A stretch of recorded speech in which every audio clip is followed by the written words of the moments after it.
Assalamualaikum warahmatullahi wabarakatuh. Apa kabarnya semua? Semoga kalian baik-baik saja. Kali ini saya akan membahas alur novel Donghua Swallowed Star. Tanpa basa-basi, yuk langsung disedot.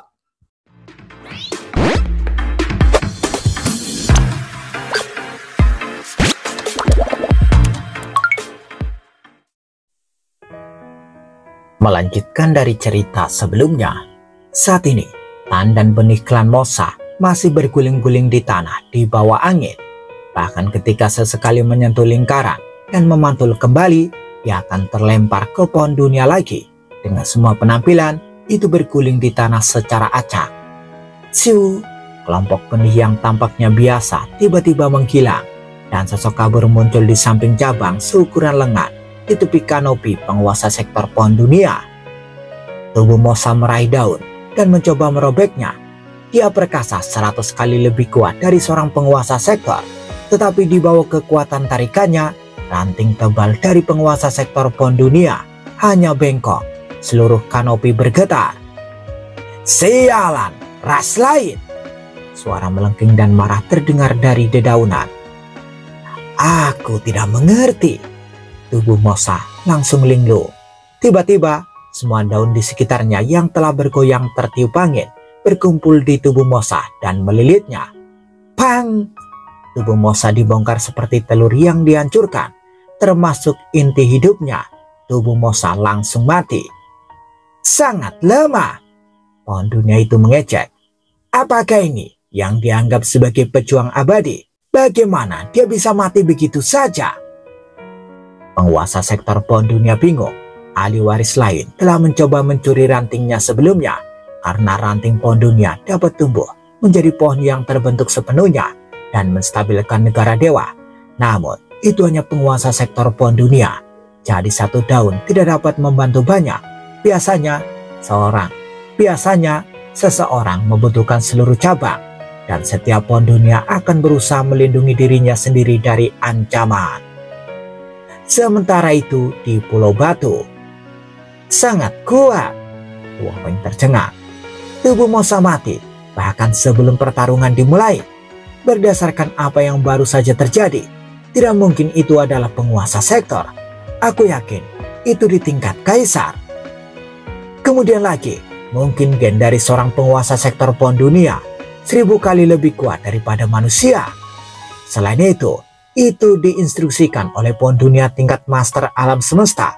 Jadi dia pasti tahu amplifikasi itu membuatnya puluhan kali lebih kuat. Secara keseluruhan, itu puluhan ribu kali lebih kuat dari penguasa sektor, ditambah dengan beberapa keterampilan alami untuk menyerang. Luo Feng mengangguk. Itu setingkat kaisar tingkat 1. Tidak heran jika tubuh Mosa langsung terbunuh. Pohon dunia lain bahkan tidak bereaksi ketika tubuh Mosa mati. Luo Feng tersenyum. Persis seperti yang kuduga, ancaman semacam ini tidak berarti apa-apa bagi pohon dunia lain, terutama yang paling kuat, yang mungkin hanya menyerang jika nyawa penguasa sektor pohon dunia dalam bahaya. Aku harus belajar dari kesalahanku. Luo Feng mulai merencanakan langkah selanjutnya. Setelah sekian lama, cahaya kemasan yang kabur bersinar di dalam gua. Sesosok muncul dalam cahaya. Itu adalah tubuh Mosa yang baru saja dibentuk. Itu hanya menghabiskan energi, kata Luo Feng. Tubuh Mosa mengulurkan tangannya ke Luo Feng. Luo Feng membalikkan tangannya dan kristal dewa api yang kuat mulai meredup di telapak tangannya. Tubuh Mosa mengambil kristal itu dan berteleportasi. Saya tidak percaya saya akan gagal lagi, kata Luo Feng. Permusuhan melintas di matanya. Kristal dewa api tidak terlalu kuat, tapi cukup untuk membunuh petarung abadi tingkat pejabat. Pohon dunia itu hanya tingkat sektor dan tidak bisa membakar tubuhnya. Ia tidak akan bisa mempertahankan dirinya dari itu. Lagi pula, ukurannya sangat besar, hanya beberapa ratus ribu mil persegi yang akan terluka. Itu bukan ancaman yang cukup serius bagi pohon dunia. Luo Feng mengangguk. Saya hanya perlu membomnya sekali. Daun dan ranting akan terbang setelah itu. Aku akan berteleportasi dan melarikan diri setelah mendapatkan daun. kata Luo Feng. Luo Feng saat menantikan hasilnya, dia merasakan lokasi tubuh Mosa. Dia telah tiba, dia pasti bisa berhasil kali ini. Tubuh Mosa pertama kali berteleportasi di atas lautan ke titik yang jauh dari pulau pohon. Tidak terlalu jauh, dan aku masih bisa merasakan posisi itu dengan akurat. Tubuh Mosa memandang jauh, dan agresi melintas di matanya. Mulai, ciu, tubuh Mosa berteleportasi dan muncul di bawah mahkota penguasa sektor pohon dunia yang sama. Meledak, tubuh Mosa melemparkan kristal Dewa Api dan menteleportasikan dirinya pada saat yang bersamaan. Ciu, itu telah menghilang. Dar! Kristal Dewa Api meledak di bawah mahkota penguasa sektor pohon dunia dengan kekuatan yang bisa membunuh petarung abadi level pejabat. Dengan segera, 30.000 kaki persegi di sekitar kristal itu hancur menjadi tidak ada. Sekitar 1 juta kaki persegi di sekitarnya hancur menjadi reruntuhan. Dan lebih jauh dari kristal terdapat beberapa ranting dan daun. Tetap saja itu bukan apa-apa bagi penguasa sektor pohon dunia dengan diameter lebih dari 60 juta mil. Selain itu, ledakan tersebut terjadi puluhan juta mil jauhnya dari pohon utama. Riak energi bahkan tidak bisa mengguncang pohon utama. Kembali, kata pohon dunia. Daun jamrut yang telah dihamburkan oleh ledakan terbang kembali ke mahkota. Secara otomatis menyatu dengan tubuh aslinya dengan cepat pulih dengan bantuan energi pohon. Saat ia pulih, sesosok muncul. Tubuh Mosa terbang menuju ranting dan daun yang sedang dalam proses kembali ke pohon. Dia mengambil ranting patah dengan beberapa daun di atasnya. Setiap daunnya patah. Oke, pergi. Tubuh Mosa berteleportasi dan mencoba kabur. Weng! Energi perusak bertemu tubuh Mosa begitu dia meraih ranting itu. Tubuh Mosa gemetar dan lumpuh, angin kencang menekannya, dan itu berubah menjadi debu dan menghilang ke udara tipis. Sialan, ras lain lagi. Seluruh mahkota pohon dunia tingkat penguasa sektor bergetar. Dia meraung. Ayah, biarkan aku membunuhnya. Betapa malangnya dirimu, Seven, kata pohon dunia lainnya. Kamu kehilangan begitu banyak daun. Hahaha. Yang lain juga tertawa. Seven, jika bukan karena ayah kita, makhluk itu akan lolos begitu saja. Pohon dunia lainnya mulai tertawa dengan suara yang berbeda-beda. Beberapa serak dan beberapa jelas semuanya mengejek. Diam kalian semua, teriak pohon dunia yang telah dibom mengguncang cabang-cabangnya. Seven, makhluk dari ras lain itu memang sangat pandai melarikan diri. Suara lembut bergema melalui domain pohon dunia. Ia dapat berteleportasi bahkan tanpa menimbulkan riak ruang angkasa. Jika dia kabur, hampir tidak mungkin menemukannya. Aku hanya menghukumnya karena melakukan kesalahan padamu. Bukankah itu bagus? Tidak, tidak. Ranting dan daun di penguasa sektor pohon dunia bergetar hebat. Berusahalah untuk menjadi petarung abadi seperti saudara-saudaramu. Maka kamu tidak perlu takut dengan ras lain. Suara lembut itu melanjutkan. Penguasa sektor pohon dunia sepenuhnya pulih dari cederanya setelah percakapan singkat. Dan semua daun dan ranting tumbuh kembali. Tidak ada satupun daun di tanah. Tampaknya sepenuhnya tidak terluka. Saat 9 pohon dunia berbicara, semua bentuk kehidupan lainnya di pulau pohon terdiam. Di dalam gua terpencil dan tenang di pulau batu, keterkejutan memenuhi mata Luo Feng. Itu pasti ulah pohon dunia yang paling kuat. Dia menyerangku. Meskipun dia hanya seorang kesatria alam semesta, dia memiliki kekuatan master alam semesta dengan identitasnya sebagai organisme khusus. Ditambah ukurannya yang sangat besar, dia menyerang tubuh Mosa, kata Luo Feng. Luo Feng merasa sulit untuk percaya. Rencana awalnya adalah tubuh Mosa muncul seketika, mengambil daun, dan berteleportasi untuk melarikan diri. Waktu yang berlalu hanya sekejap mata. Bahkan pohon dunia abadi seharusnya tidak bisa menghentikannya. Yang aku ambil hanyalah ranting dan daun. Dan ledakan itu hanya menyebabkan luka kecil pada pohon dunia itu. Apakah benar-benar perlu membunuhku? Luo Feng penuh dengan keluhan. Aku tidak pernah menyangka pohon dunia terkuat akan ikut campur. Tubuh Mosaku telah terbunuh 2 kali. Pohon dunia itu harus semakin waspada sekarang. Apa yang harus aku lakukan? Luo Feng sangat cemas. Dia mulai merenungkan masalah ini. Dan semakin dia memikirkannya, semakin dia marah. Mengapa kamu tidak membiarkan aku memiliki ranting dan daun itu? Dia bergumam. Pohon dunia itu memiliki mahkota selebar 60 juta mil. Selai daun tidak berarti apa-apa. Apakah menurutmu itu sepadan? Apa yang harus saya lakukan? Luo Feng bertanya-tanya.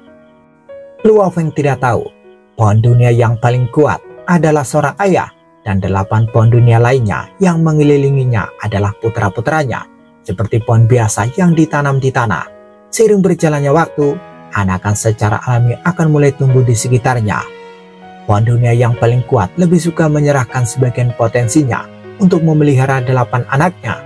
Itu seperti seorang ayah yang merawat dan membina 8 anaknya. Dan karena seperti kebanyakan pohon dunia secara bawaan tidak suka bergerak. Mereka telah menghabiskan waktu bersama untuk selamanya. Dengan cara ini, dapat dia mengerti bahwa ia sangat melindungi anak-anaknya. Di dalam gua Pulau Batu, beberapa rencana yang telah memasuki pikiran Luo Feng memiliki peluang untuk berhasil, tetapi tidak ada yang menjamin kesuksesan. Tubuh Mosa telah berhasil dibangkitkan kembali, kata Luo Feng. Dia merasakan di wilayah rahasia utama wilayah manusia yang jauh, dunia internalnya telah berhasil membiarkan tubuh Mosa. Setelah hanya beberapa detik, cahaya kemasan kabur dari transportasi negara dewa itu hanya menghabiskan beberapa detik perjalanan dari wilayah manusia ke wilayah rahasia dewa leluhur. Siu, tubuh Mosa melangkah keluar dan mendarat di dalam gua. Pergilah, tubuh Mosa berteleportasi dan menghilang lagi. Dia muncul di langit 9 lautan terpencil dan bisa melihat pulau pohon di kejauhan. Saya akan memilih pendekatan yang paling konservatif dengan peluang tertinggi untuk berhasil. Tubuh Mosa menghilang lagi. Di antara benih yang mengapung di pulau pohon, benih lain telah bergabung dalam keheningan. Kelompok benih pelan-lahan melayang menuju pohon dunia. Aku akan menghabiskan 5 bulan lagi untuk sampai di sana. Dan aku akan mendarat di samping pohon dunia lagi, gumam tubuh Mosa. Lalu aku akan membiarkan budak Kaisar Puncak melempar kristal Dewa Api dan mengambil ranting dan daun. Kaisar Puncak mungkin akan terbunuh, namun pohon dunia itu akan menganggap budak Kaisar Puncakku sebagai kepalanya. Setelah pertarungan, akan ada ranting dan daun berterbangan di mana-mana, dan banyak dari mereka akan berada di luar lingkaran. Saat itulah, kelompok benihku akan mendarat di salah satu daun. Lalu saya akan memindahkan diriku dengan daun. Hahaha.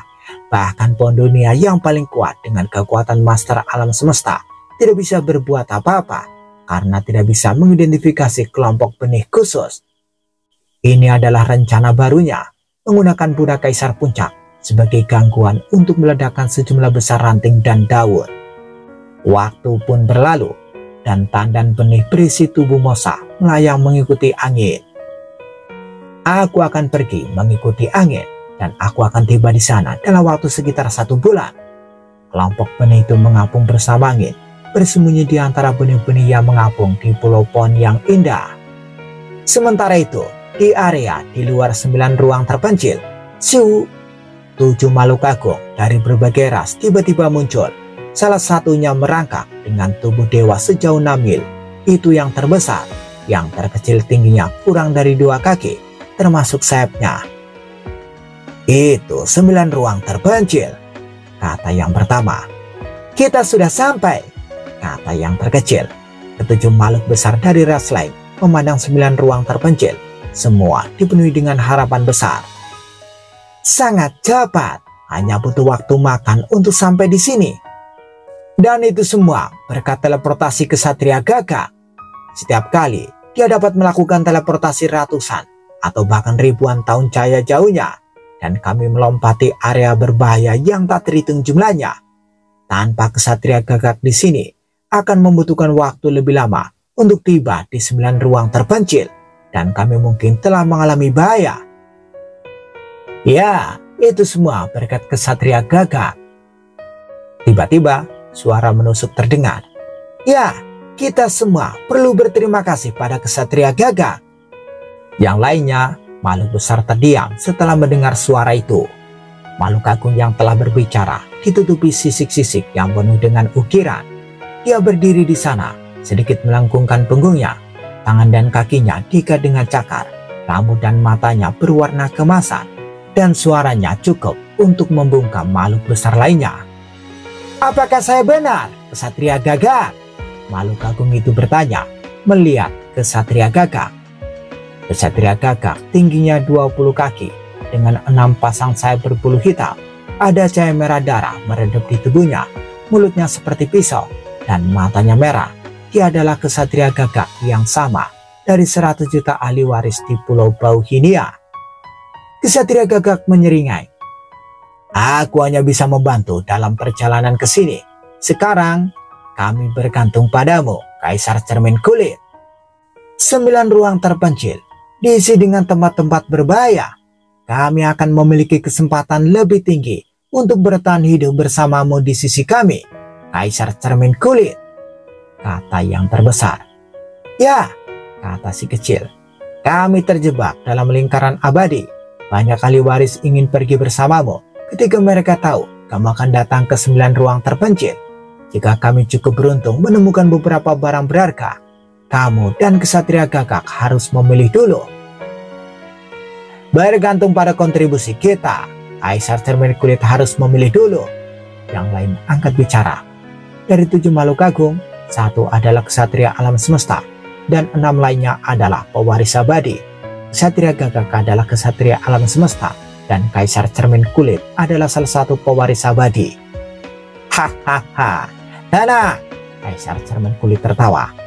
"Ini akan ditentukan oleh kontribusi kita masing-masing. Aku tidak akan mengambil apa yang seharusnya menjadi milikmu. Aku tidak akan mengambil apa yang seharusnya menjadi milikmu." Ksatria Gagak juga tertawa, seperti halnya 5 makhluk hebat lainnya. Kaisar Cermin Kulit terkenal karena kegilaan, kekejaman, dan keserakahannya, pikir Ksatria Gagak. Jika bukan karena keahlian inspeksinya yang luar biasa, saya tidak akan membawanya ke sini.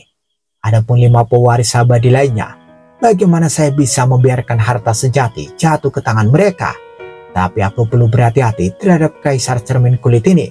Saya tidak ingin menjadi batu loncatan di bawah kakinya. Ksatria Gagak takut pada Kaisar Cermin Kulit. Bagaimanapun, Kaisar Cermin Kulit berada di peringkat 10 besar di antara semua pewaris abadi. Kaisar Cermin Kulit juga merupakan organisme khusus dengan tingkat kehidupan 2000 kali lebih kuat dari bentuk kehidupan biasa. Ditambah, dia memiliki 2 teknik bakat yang berbeda. "Ayo pergi ke 9 ruang terpencil," kata Kaisar Cermin Kulit. "Kita pergi ke tempat teraman, Pulau Batu dulu." "Oke, ayo pergi." Ksatria Gagak melakukan teleportasi dan mereka tiba di Pulau Batu seketika. Di langit Pulau Batu, 7 sosok muncul. Itu adalah kelompok Ksatria Gagak dan Kaisar Cermin Kulit. "Pulau Batu yang terpencil, ini sangat cocok dengan deskripsi dalam informasi kami," kata Ksatria Gagak. Ketujuh makhluk agung itu melihat sekeliling dengan tajam. Mereka tetap berhati-hati sejak melangkah ke 9 ruang terpencil. "Aman di Pulau Batu, tapi tidak ada barang berharga," kata Kaisar Cermin Kulit. "Selain itu, ini adalah pulau kecil dan akan berbahaya jika kita turun dengannya." Dia memandang makhluk besar lainnya dan menambahkan, "Saya siap mengambil kesempatanku di 9 lautan terpencil dan mencari barang berharga di lautan itu. Itu adalah tempat paling berbahaya di seluruh 9 ruang terpencil. Kamu bisa memilih untuk ikut denganku atau tidak." 5 petarung abadi lainnya terkejut. 9 lautan terpencil? Kaisar Cermin Kulit, apakah kamu benar-benar akan pergi ke 9 lautan terpencil? Kaisar Cermin Kulit menyeringai. "Bagaimana kalau pergi ke pulau lain dulu?" kata salah satu dari mereka. Kaisar Cermin Kulit mendengus, lalu melihat ke Ksatria Gagak dan bertanya, "Bagaimana denganmu, Ksatria Gagak?" Meskipun semua makhluk hebat ini adalah temannya, Ksatria Gagak adalah satu-satunya yang dia hargai. 5 ahli waris abadi tidak bisa disalahkan karena tidak berani pergi. 9 lautan terpencil adalah lautan tak berujung yang berisi ribuan pulau. Sebagian besar ahli waris pergi ke sana untuk mendapatkan barang-barang berharga, sedangkan hanya sedikit dari mereka yang punya nyali untuk pergi ke 9 lautan terpencil. Hal paling berbahaya di 9 lautan terpencil adalah pusaran air 9 terpencil di inti lautan. Setelah seseorang terjebak di dalamnya, hampir tidak mungkin untuk bertahan hidup, bahkan untuk seorang kesatria alam semesta. Kesatria Gagak khawatir. Jika kamu ingin pergi ke 9 lautan terpencil, aku akan ikut denganmu. Tapi aku harus memastikan satu hal. Kamu tidak akan pergi ke 9 pusaran air terpencil, kan? Kaisar Cermin Kulit menggelengkan kepalanya. Tentu saja tidak. Aku yakin tidak sembrono. Ada bahaya di mana-mana di 9 lautan terpencil. Aku mungkin berani menjelajah ke tempat lain, tapi aku akan menghindari pusaran air 9 terpencil. Kesatria Gagak merasa lega. Baiklah, aku akan ikut denganmu dan menjelajahi 9 lautan terpencil. Hahaha. Suara melengking Kaisar Cermin Kulit membuatnya tertawa nyaring. Kesatria Gagak juga ikut tertawa bersamanya. 5 makhluk besar lainnya saling memandang dan berkonsultasi secara telepati.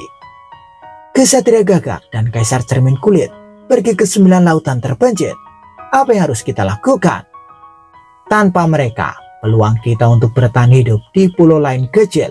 Tetapi jika kita mengikuti mereka, kita mungkin bisa sampai di beberapa tempat magis dan mendapatkan harta karun dengan keberuntungan.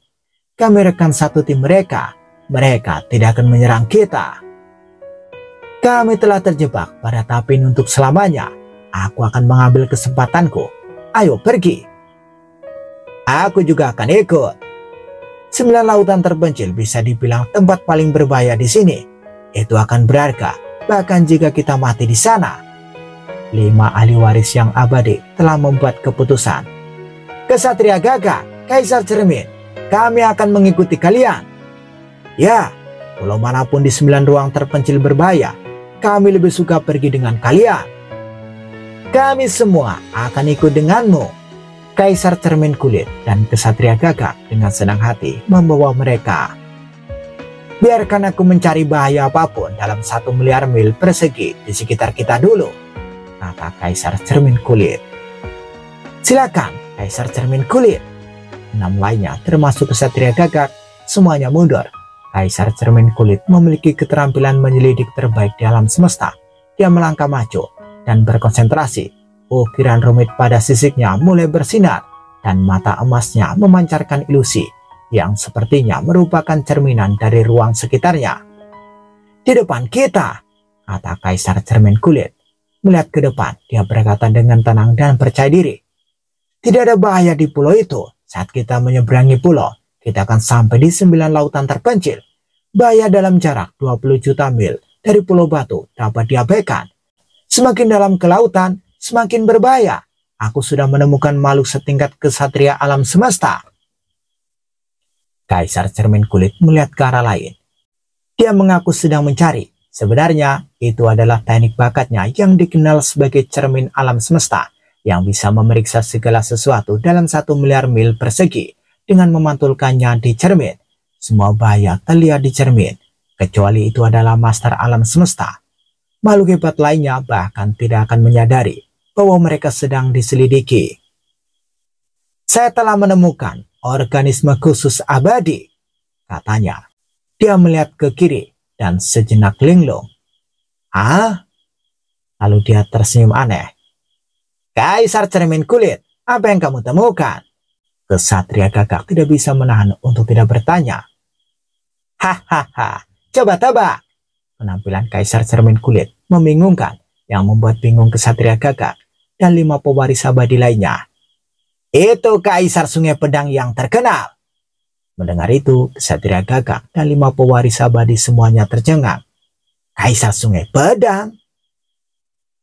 Menarik bahwa Kaisar Sungai Pedang memiliki keberanian untuk datang ke 9 ruang terpencil, kata Kaisar Cermin Kulit. Aku pernah mendengar bahwa dia memiliki sepasang sayap yang membantunya terbang. Itu adalah harta karun sejati. Aku tidak memiliki kesempatan untuk membunuhnya di Pulau Bauhinia, tapi sekarang adalah kesempatan besar. lidah merahnya menjilat taringnya. Kaisar Cermin Kulit, apakah kamu serius? Kesatria gagak juga sangat terkejut. Kamu mungkin tidak akan berani bertindak, tapi aku dari aliansi wilayah utara. Kami tidak takut dengan aliansi manusia itu. Kamu tidak perlu menjadi bagian darinya jika kamu tidak mau. Tunjukkan sikapmu dan jangan ungkapkan niatku kepada Kaisar Sungai Padang. Jika tidak, kamu akan menjadikan dirimu musuhku, kata Kaisar Cermin Kulit. Yakinlah, aku tidak akan ikut campur, kata kesatria gagak mengangguk. Ayo pergi. Kaisar Cermin Kulit menyeringai dan terbang perlahan. Keserakan memenuhi mata emas Kaisar Cermin Kulit. Akan sangat berharga bagiku untuk datang ke 9 ruang terpencil. Jika aku bisa mendapatkan sayap itu, aku bahkan tidak perlu mengambil resiko pergi ke 9 lautan terpencil. Di gua gunung, Luo Feng menggunakan detektor mikro untuk menyembunyikan dirinya. Saat dia duduk dengan menyilangkan kaki, dia tidak tahu bahwa Kaisar Cermin Kulit telah menggunakan cermin alam semesta untuk mendeteksinya. Jelas, Kaisar Cermin Kulit cukup ahli untuk tidak ditemukan oleh detektor mikro. Tinggal 1 bulan lagi, kata Luo Feng. Setelah sebulan, saya bisa mendapatkan ranting dan daun pohon dunia dan membiarkan tubuh ketigaku. Setelah itu, saya bisa menjadi pejuang abadi. Luo Feng menantikan apa yang akan terjadi tanpa menyadari bahwa 7 makhluk agung telah sampai di gunung. Di sisi lain, berhenti, kata Kaisar Cermin Kulit. Kesatria gagak dan 5 lainnya mengikuti. Manusia itu memiliki detektor mikro. Sayangnya, detektor itu tidak berguna. Bahkan detektor tingkat atas dari ras robot tidak bisa dibandingkan dengan teknikku, kata Kaisar Cermin Kulit. Segel. Kaisar Cermin Kulit melihat gunung di depannya dan menggunakan segel ruang mendadak. Ayo masuk. Siu. Kaisar Cermin Kulit bergegas ke gunung. Siu, siu, siu. 6 lainnya mengikutinya. Di tempat Luo Feng, ada yang salah, kata Luo Feng. Dia melirik ke beberapa kerikil di gua saat dia merasakan segel ruang. Salah satu kerikil adalah penanda.